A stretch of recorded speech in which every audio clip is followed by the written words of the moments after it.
IBD podcast, Past, Present and Future. I'm delighted that today Dr. Struan Reid is our guest. Now, Struan is R&D Manager at Lallemand, originally from Kirkintilloch in suburban Glasgow. He is passionate about the process of malt whisky fermentation.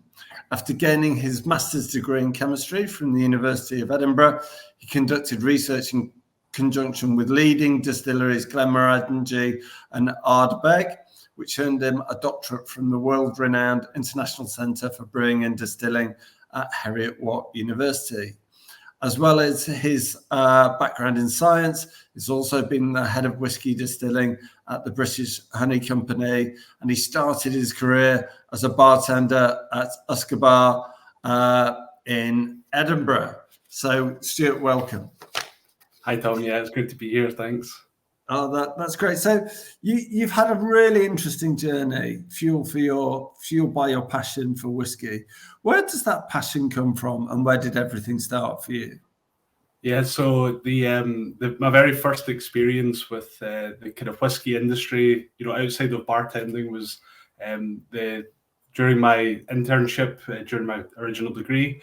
I stepped into the analytical lab at the Glenkeith Technical Centre, and I was amazed at the amount of science that went in behind every drop of whiskey that's sold kind of internationally.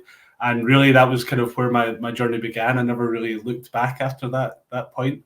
As soon as I finished my first degree, I wanted to know how I could get even more involved in the industry. Oh, that's perfect. And you kept that going over the kind of years. And in terms of, you were a bartender at Usquebar, and as I understand it, that was in Edinburgh. I'm not sure if it's still open now, but the bar had something like 450 whiskies. What did you learn there that you can now apply in your day job? Yeah, so I mean, as soon as I turned 18, I kind of got bartending jobs. I did various different kind of roles and things.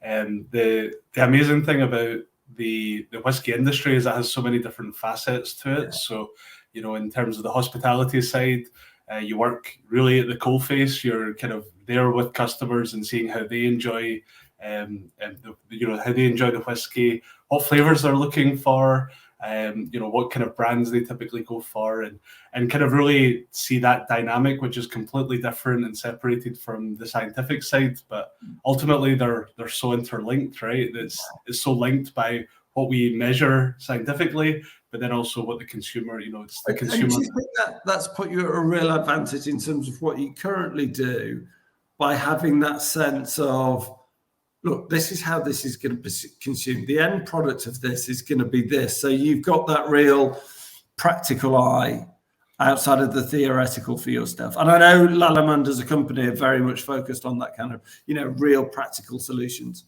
Yeah, no, absolutely. It's like I say, it's so intertwined with what's important about the product. It's the consumer at the end of the day that pays for the product and enjoys the product, and it does give you a very kind of unique perspective, but it also kind of teaches you some more broader skills as well. I think the hospitality industry is so often overlooked, but the kind of the customer service side, the kind of how to interact with people in general, I really look back fondly on my bartending days. It was some of the most fun I've had. Yeah, I completely agree that as a kind of relative young person, if you're put in a customer-facing role and that customer may be unhappy, they may be happy, they may have a disagreement or whatever, you've got to make decisions there and then.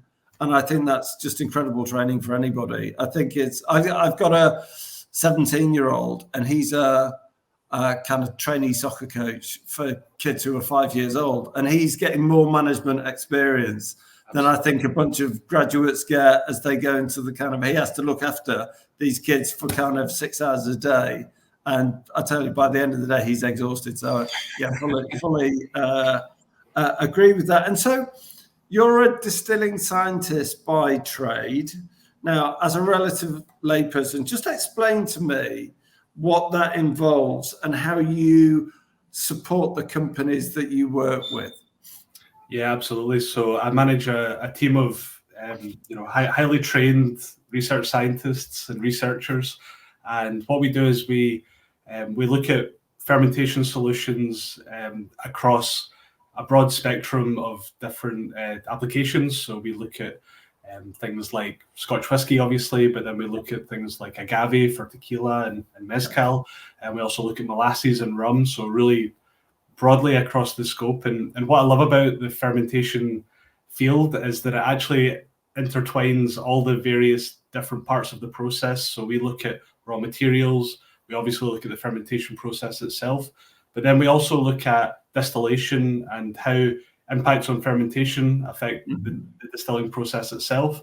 And also the final spirit that you get from the end of the product. So it's very holistic and it's very end to end, which is why I'm really passionate about the fermentation step, just because of that reason. You really intertwine all the different aspects and all the different fundamental principles that go into the kind of industry in general. Yeah.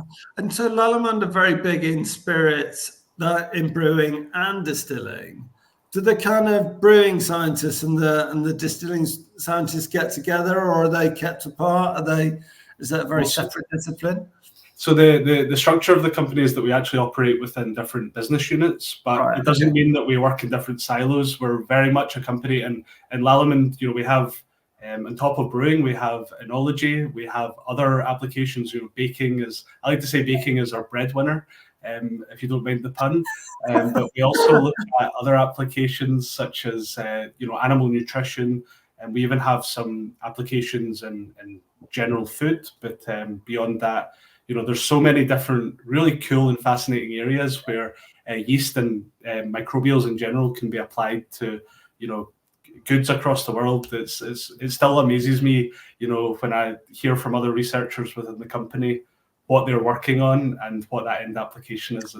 And I was at the craft brewing convention in Las Vegas, and I was fortunate enough to go to a kind of Lallemand event there, and it looks like you work very much in partnership with other scientists and other brands. How's that structured? Do you have like labs all over the world, or how does that work for you?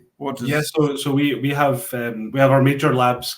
We've got a couple in North America, some in Europe, but what we also like to do is work with different universities and different research centers across the world, and that's really important for us because, again, talk about silos. We don't want to operate in a silo. We want to engage with the industry, and we want to work more with partners that maybe have different skill sets or different expertise in certain areas, because it also helps us grow in terms of finding out more about the industry, what's important scientifically, or future areas for research, future avenues for potential solutions that will then feed back into the distilled spirits industry or whatever industry that is. And I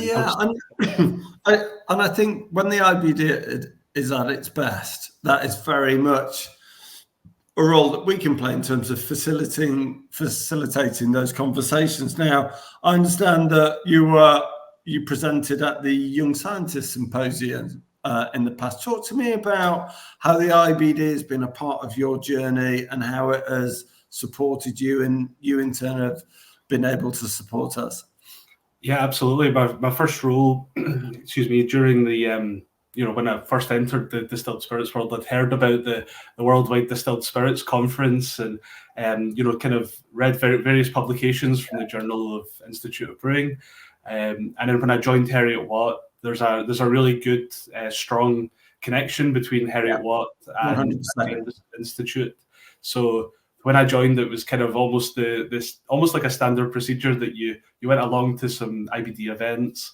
I believe we also had an introduction when I first started there to what the Institute was and what it meant to be part of it. So I very quickly became an early careers committee member with the IBD, which for me was a great experience to kind of see how the Scottish section in particular works, and helped organise events. I was involved in the homebrewing competition as well, which is as a judge or? No, I was actually on the organising committee, so I worked alongside a couple of my PhD colleagues, in terms of organising that, which again was another really cool experience. It's not often that you get the opportunity to organize these events. And I was amazed at the support that it received, from judges, from industry professionals, more than willing to give up their whole Saturday, to judge on this. And some of the beers that we got were fantastic. Don't get me wrong, there were some that were maybe not the best beer you've tried, but some really amazing amateur homebrewers. And and I think that the joy of it is that you've got people who want to try it, people who want to work out the science and what have you. And if it doesn't turn out as the best beer you'll ever drink, so what? I mean, it's the taking part that matters, isn't it? Yeah, absolutely. And do you know what? It makes for a great afternoon to sit, especially if you've got some friends and you enjoy some beers on the side. That was one of the nice things about being at Heriot-Watt, is that I wasn't stuck to distilling. I got so much experience from the brewing side as well, and obviously that being part of the IBD helped with that as well, to kind of discover almost like a new hobby in a certain way. Yeah, I mean, I joined the IBD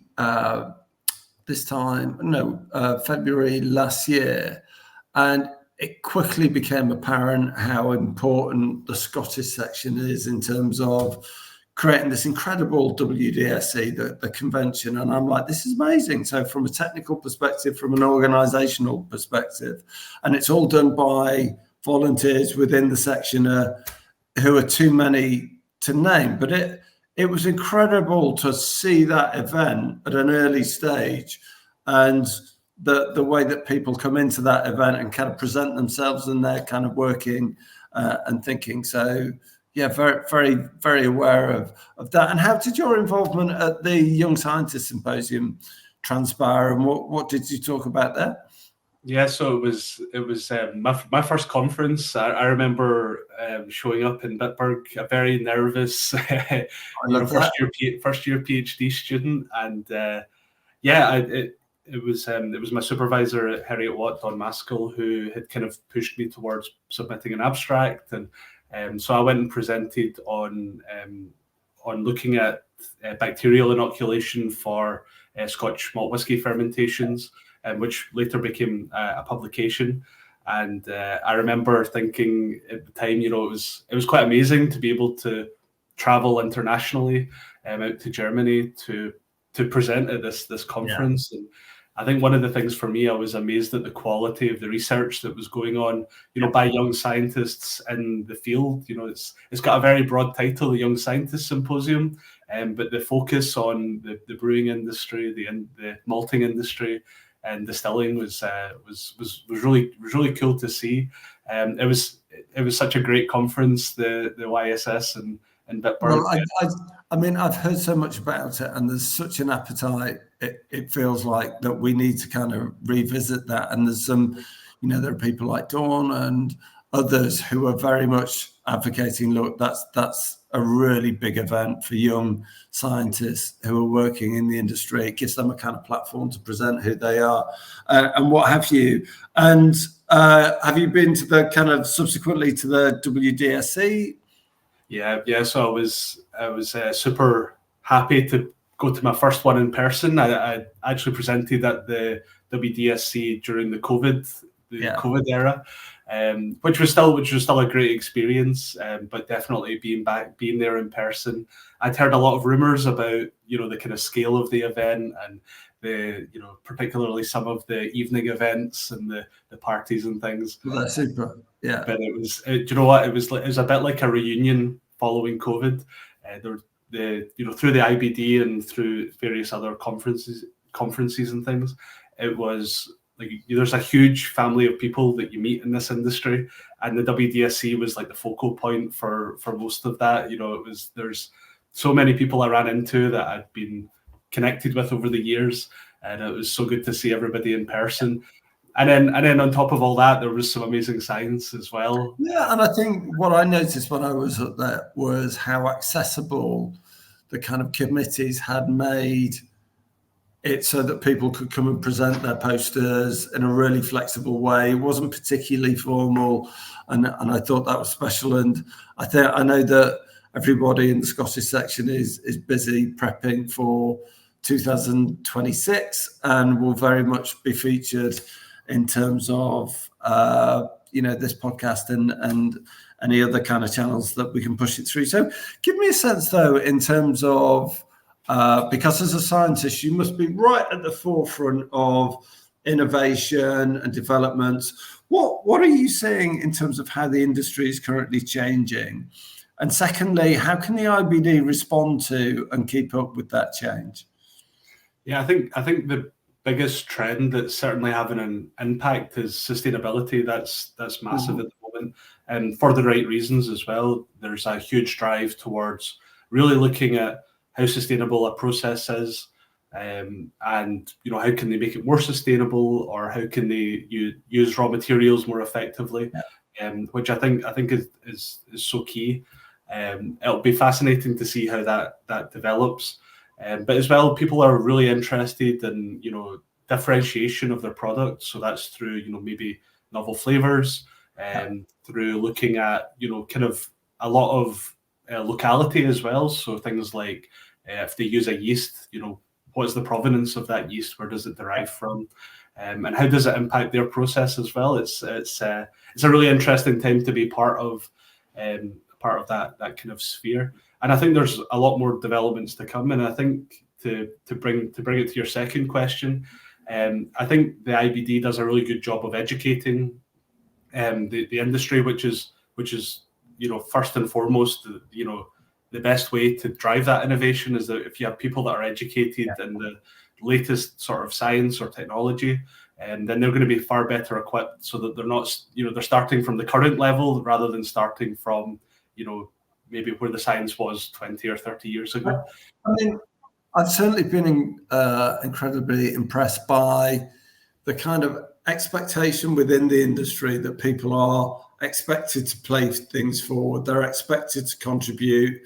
And that's quite interesting for me. So from a commercial perspective, you might think, this is, these are all going to be trade secrets and kept away and what have you. But I think within certain boundaries, people are very interested in finding scientific solutions to shared problems.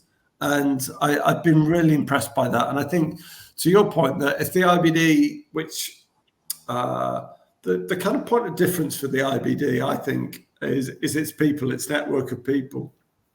And if it can encourage and facilitate and create events or create kind of forums or create kind of publications and journals, it's able to do this. And so as a kind of, distiller, scientist, what do you think the IBD should be focused on to kind of encourage and support young professionals who are interested in distilling? I think one of the most important things is, not to change too much of what's being done already. I think the IBD already do a great job of that network. Like for me, the network is one of the most important. The family is one of the most important parts of the IBD.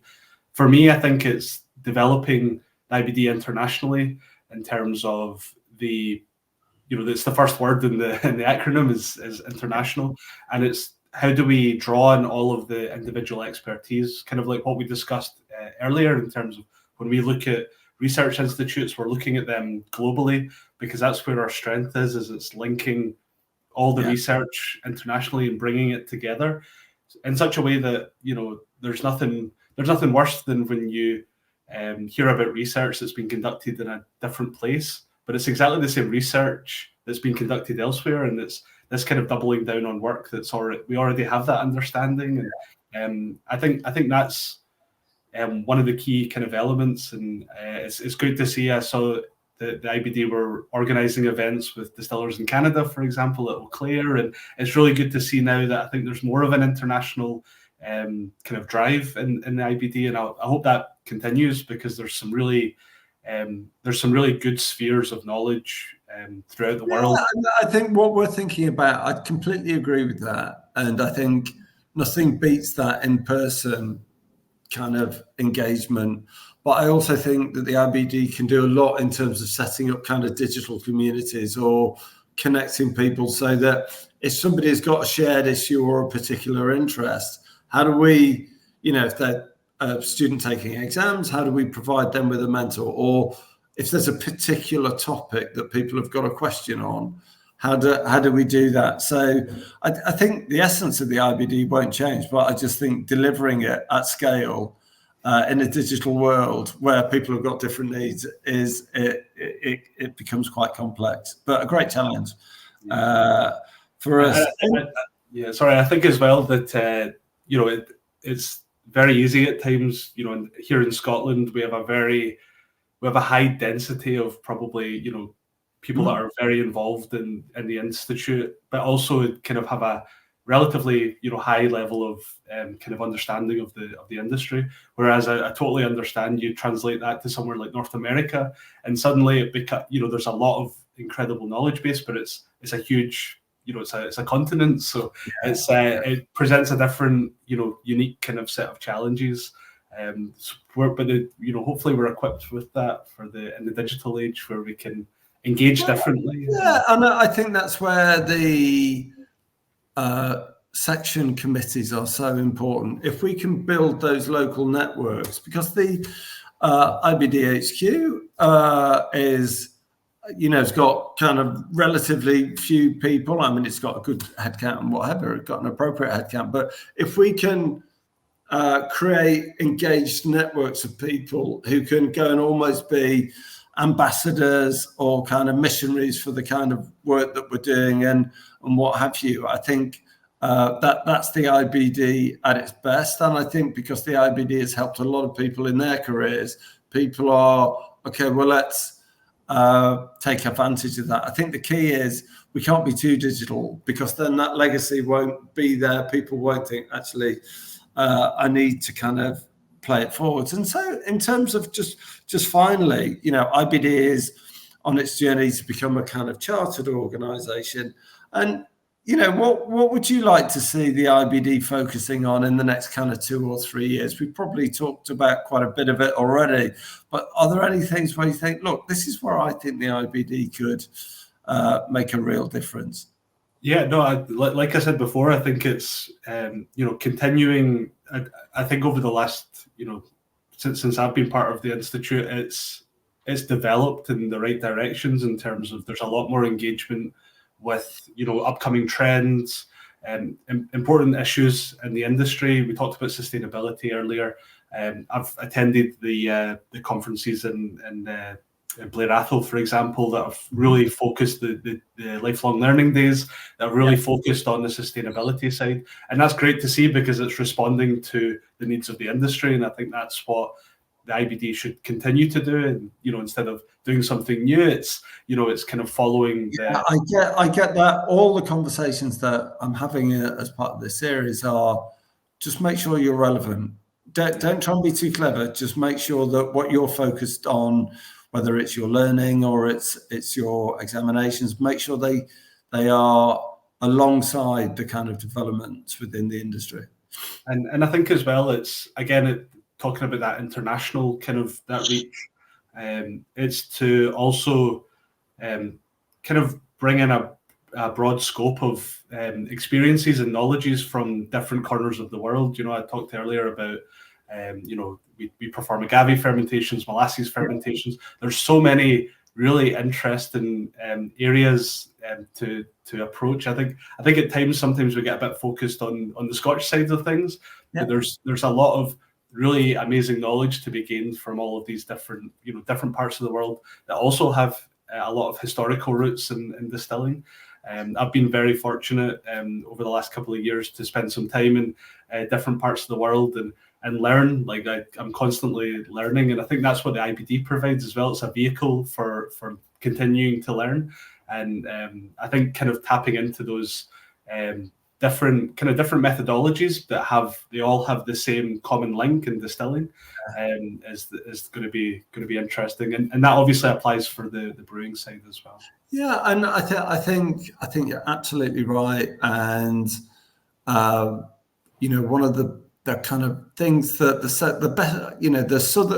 sections at the moment, the way they put on study tours, I think is really super. So, recently the southern section set up a study tour to Ireland, where they went across there. They visited a number of distilleries, a number of breweries and what have you, and they made sure that tour was accessible to people who've just entered into the industry. And I think people made kind of lifelong partnerships there, but saw a lot of really good stuff, saw stuff in terms of this is how I'm doing this, and what have you. So I absolutely, that practical kind of visit and discussion with kind of colleagues is very much, those are the best days at the IBD, I think.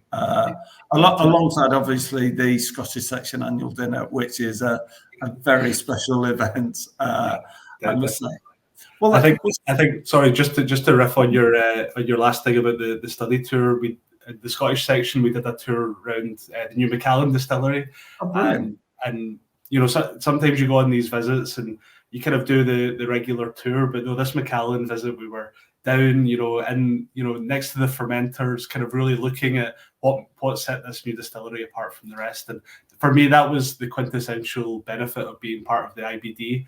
Was really like, it's not just surface level kind of tours, it's really understanding what's this is like-minded experts really getting into the, you know, the weeds of how a certain thing. I always feel a bit sorry for, well, I don't feel sorry for them because I think they enjoyed it, but the guys who are taking people, like, you know, the guys and the girls who are taking people around those kind of distilleries and breweries, they have to know their stuff because they are going to get the questions. So they're quite happy when I show up. Perfect. Right, Struan, that's been a really interesting conversation. Thank you so much. And yeah, look forward to seeing you either at the Scottish Section dinner or, you know, we're frequently up in Edinburgh. So thank you very much for your time. Yeah, thanks very much, Tom. And yeah, hope to see you soon. Great. Thank you.